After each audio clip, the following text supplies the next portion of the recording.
from August 22nd, between 22nd, 23rd of 2025, from the past weekend. It's about the delegations of the 63 diplomats from the United Nations. So let's take a look at it. To come to the border area after the conflict arises, and the situation here is different from the situation where I saw for the first time. And here in this village, the villagers had to escape from their own home because the Thailand military put their rubber cables and tires near their houses. So I'm so feel sympathize with these villagers' families. I heard the news and I saw the news, but I see the reality by my own eye for the first time today. Yes, it's so heartbroken to me.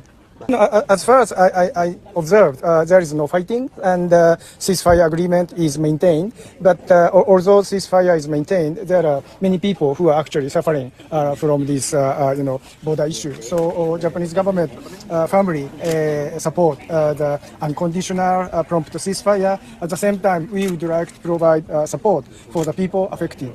We would like to see the peace and the quiet life will be resumed as soon as we can, and we hope that this issue will be resolved through the peaceful dialogue between two countries, not by fighting. My second time to come to the border. So this is the diplomat from the UN agencies, and this is the Excellency Japanese Ambassador Uno Atsushi. He recently visited the battlefield, and as you heard what he said, he was so sad, and that was happening at Praychan, Chokjay villages in Obeichuan commune, where he witnessed firsthand the barbed wire construction by the Thai military, the barricade, the road, forcing the Cambodian family out of their home.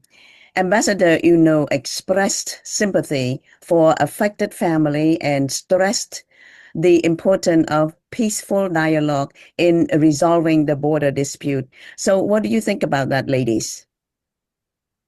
Well, Nakru, I'm glad that members of the United Nations agencies are there to observe in person, and they may have heard there's a lot of things that have been shared on social medias or on Thai news agency that everything fake news. So it's really hard, and people would accuse a certain real footage that is shared by the villagers as an IA production. So I'm glad the United Nations members are there to observe in person and see the real situation and draw a conclusion and suggest and make the right recommendation for the two nations. Obviously, we see there is still an invasion of land from Thailand onto the Cambodian villagers in the Cambodian land. That's right. And just to make sure that everybody heard it, during that time, it was August 20, was it 20 or 20? 22nd to 23rd, yes. It was posted by Camp Nest News, and there were 63 diplomats from United Nations. So we heard one of them said it, and now I would like to share with you with more opinions of the global view. So let's take a look at it.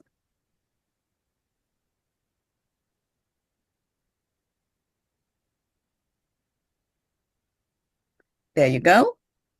Days of multiple people killed, and we want to slow down this pace.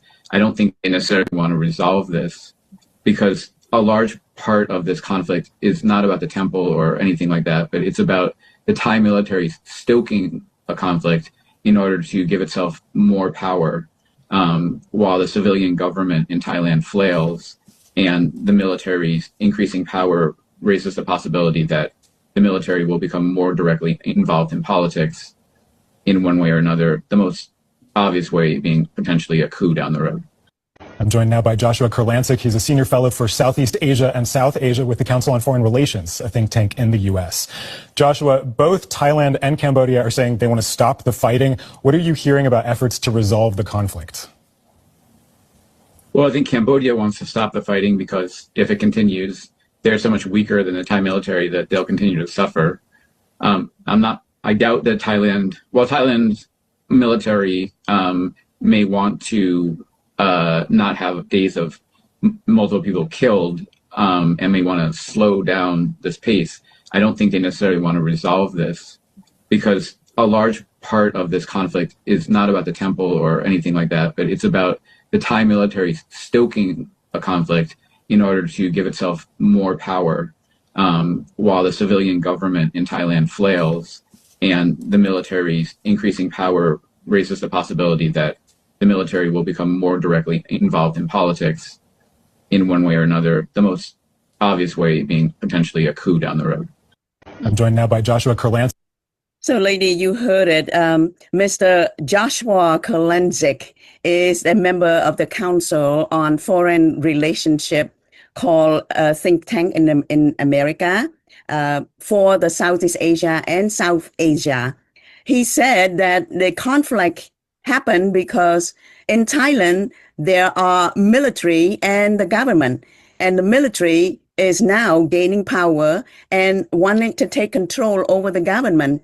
So in order to do that, they use the scapegoat, and Cambodia is a scapegoat for them to fight each other.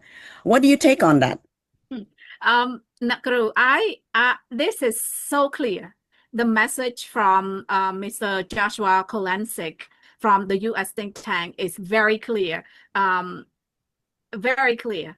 Obviously, Thai is using Cambodia to show their counterpart of the power that they want to take over, and that is the Thai royal military want to take over the politics in Thailand. They want to take over from the Thai government.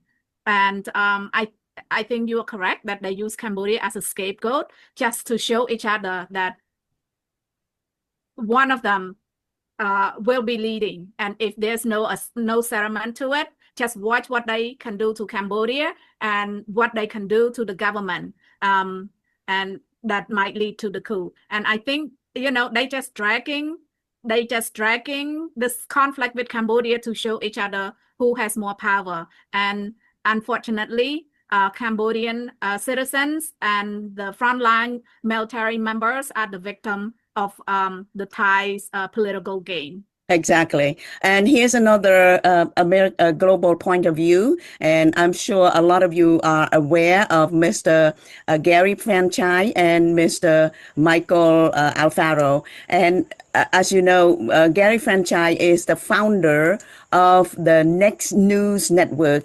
And he has a lot of connection, such as connection with the White House. I'm not saying that he has direct report from the White House, but he has connection, and he works with Michael Alfaro, who went to Cambodia recently to the battlefield. And let's listen to Gary Franchise for a minute. 70,000 Buddhist monks are nominating President Trump for the Nobel Peace Prize.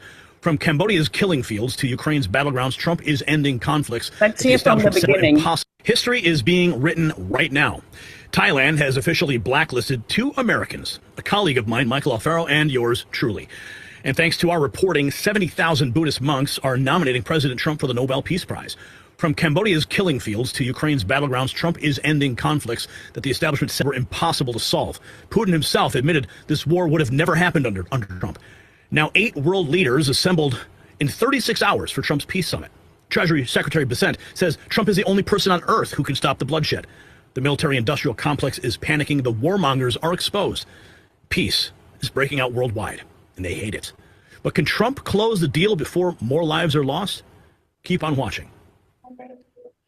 So this is the scene outside the White House. Take a look at this. Cambodians outside the White House thanking President Trump.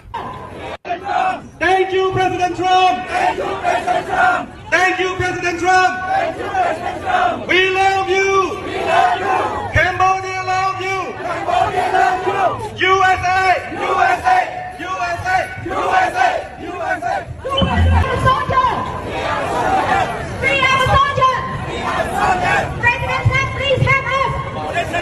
So how did we get here? Well, it's a very interesting story. And it starts with one person, Michael Alfaro, bringing this to my attention. And now they're actually writing songs about him in Cambodia. Look at this. Alfaro, Michael, Mary.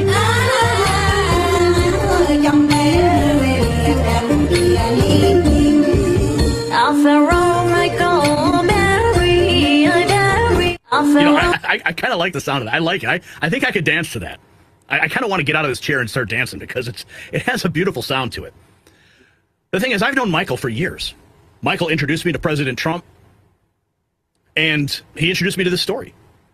And this is the video that I shot on the way to Texas that set the ball in motion after long discussions with Michael about what was going on in Cambodia with the nomination of President Trump to be for the Nobel Peace Prize and the renaming of a highway and trying to free these soldiers who were in captivity. I mean, Michael went down to the border. He went to Cambodia. I was talking with him on our entire trip down. The ball was moving so fast, and Michael was there. He's like, look, I got to go. He's like, I just got to go down to the border. I've got to figure out what's happening.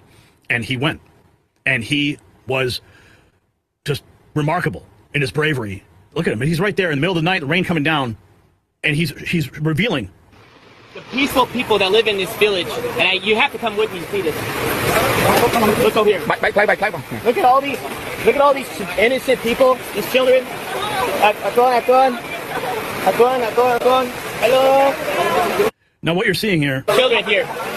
These children want peace. These children deserve peace. The Thai forces are saying that Cambodians are a threat. The Thai forces are saying that they feel the Thai forces did. Wait until President Trump sees it. Thailand, just wait. You think you're the boss? Wait till the President of the United States finds out exactly what happens on the border. And what did they do? They came here to this village. They built this wall here, the barbed wire fence entire, with guns facing downrange at these young poor. So we have Americans who went down to the battlefield and witnessed all the barbed wires and everything that was done by the Thai military.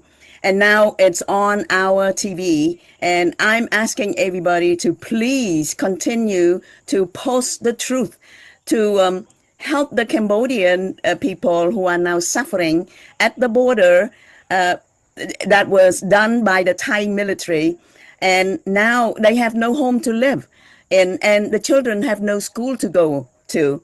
So please, anybody who can get a hold of it, please post it so that the whole world, the global, will understand the truth and will understand what's going on in the Cambodia and Thai borders, and not to listen to the fake news that Thailand keeps on posting just to make the global international community get confused. What do you think, ladies? Nakru, Gary Frenchie and Michael Alfaro are not what should I say? They are not professional news agency reporter. There are a lot of bias, of course. I accept that. I admit that. But I'm grateful for their voice. I'm grateful that they share the real suffering of the Cambodian civilians and show the real pictures to the world. Without Michael Alfaro there and showing those real image, I don't believe the world will see how it affects the Cambodian citizens. And talking about how war affects I saw firsthand. Let's continue watching this video from the Fresh News. European next new. Is this from Fresh News? Yes. So this was posted by Fresh News, and it was a report from the is it the European ambassador? The European ambassador. Yeah. Exactly. And he too was on the ground and on the battlefield, and he is now reporting what happened and what the war can do to people. So let's take a listen. And these images are from August 2nd, 2025. What the conflict, the military engagement has brought over the last couple of days. It brought sorrow, it brought casualties, and it has an enormous humanitarian impact. We have visited some of the refugee camps as well, and clearly there are important needs that will need to be addressed. This is why, since the start of the border clashes, we have argued for a cessation of hostilities, and we have argued for a diplomatic solution. And we were very happy to see that that call has been heeded and that a ceasefire agreement has been concluded in Kuala Lumpur, thanks to the mediation and facilitation of the ASEAN chair, Malaysia. What is now important is that the ceasefire is respected, that it is implemented in good faith by both parties, and that we can. And I have to pick up on that. It's not implementing by both parties in good faith. It's because the Thailand or Thai government continue to send their soldiers to the border and making the Cambodian villagers a lot of suffering. And I cannot take it. It's unacceptable. Yeah, Nekru, just like the member of the United Nations stated, the ceasefire has been maintained and calm, but the military force into the Cambodian land with the planting of the barbed wires and the screen and the car tires are still continue on a daily basis, and they keep moving into Cambodia on a daily basis.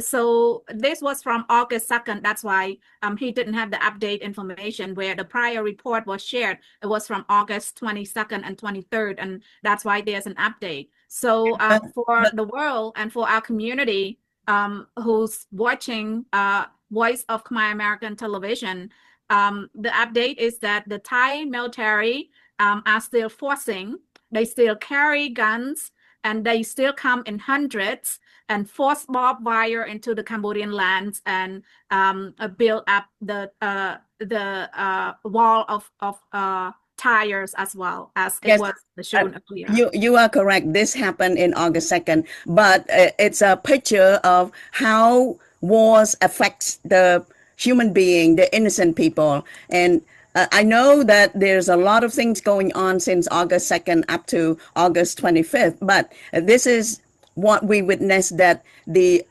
EU, the European ambassador, also knew about it and also witnessed the destruction, the things that got destroyed by the cluster bombs and F-16 of Thai soldiers, Thai Air Force to Cambodia. So this is the proof of what they did to the villagers in Cambodia. But also we do have other news, and I'm sure that up to today, there's a lot of posting on Facebook that the Cambodian people, the Cambodian villagers are now cannot tolerate the Thai military action anymore. So what they did was all the villagers from a couple of villages around the Thai-Cambodia border came with the stick and took away. Yes, and took away all the barbed wires and the car tires from their villages and from their home and try to chase the Thai soldiers away from Cambodia's land. And it works effectively because that's what I was saying in last week in our show, that you need to do something. Don't just stand there folding your hand and watching what the Thai military do to our land.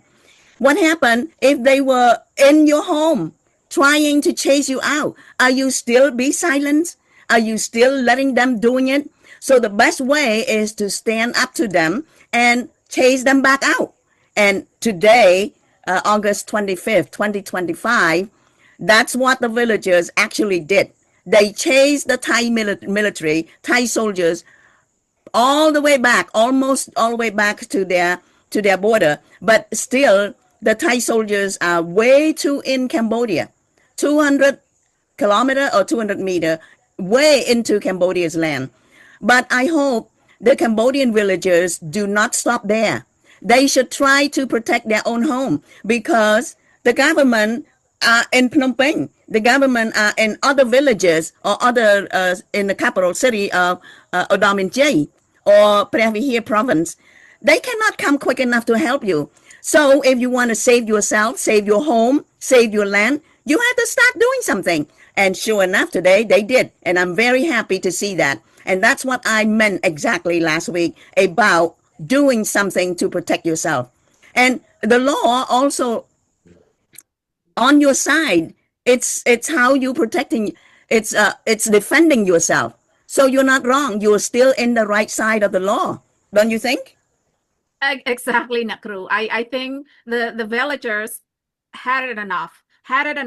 The Cambodian government are not there to protect them, did not put out any order to protect them. So they take matter into their own hand. And like you said, it's very effective. Exactly. Those military with gun cannot use those force against the civilian who just have a stick to push back barbed wire. But you know what? We on the video that was posted this morning, we saw Thai soldiers were armed. They were carrying gun. Anyway, let's move on to the next topic, which because we're running out of time, because of the effect of the war, we have people from all over the globe, all over the country, all over the globe are protesting what Thai soldiers and Thai government is now doing to Cambodia by not respecting the ceasefire. So let's just take a look a little bit and then we will fall together. And this one from Australia. And this is from Canada. Thanks. That's from Korea. And that's from Netherlands, where the ICJ is. Deputy Prime Minister Prak Sakhon hosted 3 visits to Odaminjay and Siem Reap. So now we have to move on. Now let's take a little look at how Mr. Lim Kam Ya's family is trying to get justice.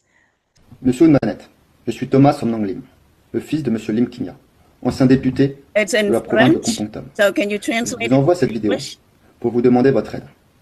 Mon père a été assassiné à Bangkok le 7 janvier 2025. La police thaïlandaise a très rapidement identifié le tueur à gages, ainsi que 2 suspects de nationalité cambodgienne. The current government of Cambodia, in this video, he said, let's take a look at, he said, Dear Mr. Hun Manai, I'm sending you this message to ask for your help in arresting the 2 suspects, Lee Ratanaratmay and Pek Kam Sren, in the murder of my father, Lim Kam Ya, former PM of Kompong Thom. And he's pleading for a justice for his father, Mr. Lim Kam Ya. Thank you. And now let's get on to our next topic, which is the quick history of Khmer Empire. Before there was Thailand, there was the Khmer Empire. From the 9th to the 15th century, Khmer ruled the heart of Southeast Asia, temples, cities, and lands stretching far beyond today's Cambodia. But power shifts, the empire weakened, and Siam rose. One by one, Khmer lands were taken. Battambang, Siem Reap, Sisophon. In 1863, Cambodia sought French protection. By 1907, France forced Siam to return our western provinces. Borders were drawn, and history was sealed on paper. Yet the fights did not end. In 1962, the International Court ruled Previhir belongs to Cambodia. Thailand withdrew, but the resentment stayed. In 2008, when UNESCO recognized Previhir as Cambodian, gunfire broke out again. Lives were lost. In 2013, the court reaffirmed, the temple and its land are ours. Borders may be marked on maps, but for Cambodia, our history is written in stone, and stone never forgets. And there was the Khmer Empire. From the 9th to the 15th century, Khmer ruled the heart of Southeast Asia, temples, cities, and lands stretching far beyond today's Cambodia. But power shifts, the empire weakened, and Siam rose. One by one, Khmer lands were taken. Battambang, Siem Reap, Sisophon. In 1863, Cambodia sought French protection. By 1907, France forced Siam to return our western provinces. Borders were drawn, and history was sealed on paper. Yet the fights did not end. In 1962, the International Court ruled Privy Here belongs to Cambodia. Thailand withdrew.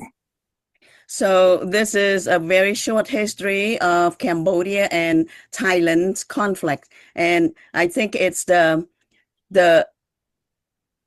thing between the temple, Privy Here temple and Thailand. They just want to take over it no matter what. And even though now Privy Here belongs to the World UNESCO, they would not stay still because they couldn't have it. Now they destroyed it. It's so powerful, Negro. It's a short clip, but it's very accurate in terms of how it depicts the history, because those temples were built by our king, the kings during the powerful Khmer Empire. And those kings were in the kingdom, and they built those temples before Thailand came into existence.